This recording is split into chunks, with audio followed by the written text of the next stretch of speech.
i7 ગુજરાતનો અવાજ। નમસ્કાર દર્શક મિત્રો, i7 ન્યૂઝ ગુજરાતીની સાથે હું છું આપની સાથે પાયલ બામભણિયા। તો જોઈએ આજના મહત્વના સમાચાર। બોરસદના મોટી શેરડીમાં ભૂમાફિયા બેફામ, તંત્રની રહેમ નજર હેઠળ રાત્રિના અંધારામાં મોટા પાયે ખનીજ ચોરી। બોરસદ તાલુકાના મોટી શેરડી અને તેની આસપાસના વિસ્તારમાં ભૂમાફિયાઓ કોઈપણ ડર વિના મોટા પાયે ગેરકાયદેસર ખનીજ ચોરી માટે ખનન કરી રહ્યા હોવાની ગંભીર માહિતી સામે આવી છે, જેના કારણે કાયદો અને વ્યવસ્થા પર સવાલો ઊભા થયા છે। રાત્રિના અંધારામાં બેફામ ખનન મળતી માહિતી મુજબ મોટી શેરડીમાં ભૂમાફિયાઓ દ્વારા તંત્રનો ડર રાખ્યા વિના રાત્રિના સમયે માટી ખનન કરવામાં આવે છે।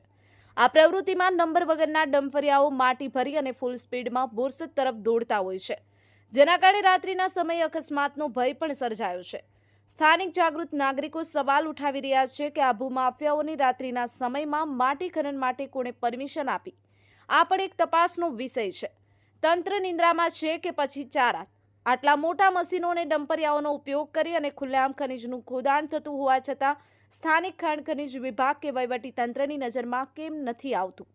સોશિયલ મીડિયા પર વારંવાર આ અંગેના સમાચારો પ્રસિદ્ધ થયા હોવા છતાં એસી ઓફિસમાં બેઠેલા અધિકારીઓનું પેટનું પાણી પણ કેમ નથી હલતું?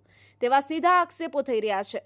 જાગૃત નાગરિકોનો આક્ષેપ છે કે જ્યારે પણ તેઓ ખાણ ખનીજ વિભાગને આ ગેરકાયદેસર ખનન અંગે જાણ કરે છે, ત્યારે માફિયાઓને જાણે કે તેની એડવાન્સમાં જાણ થઈ જતી હોય તેમ તેઓ સ્થળ પરથી પલાયન થઈ જાય છે।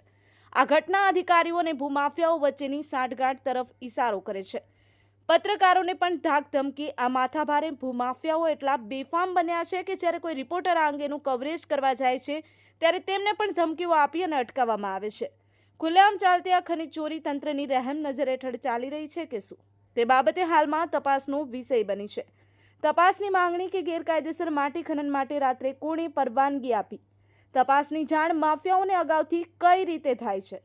નંબર વગરના ડમ્ફરિયાઓ સામે કેવા પગલાં લેવાયા? સ્થાનિકોની માંગ છે કે ઉચ્ચ અધિકારીઓ તાત્કાલિક આ બાબતે કડક તપાસ કરે અને કાયદાનું ઉલ્લંઘન કરનારા ભૂમાફિયાઓ સામે સખત કાર્યવાહી કરે। Bureau report i7 news Gujarati, Borsad.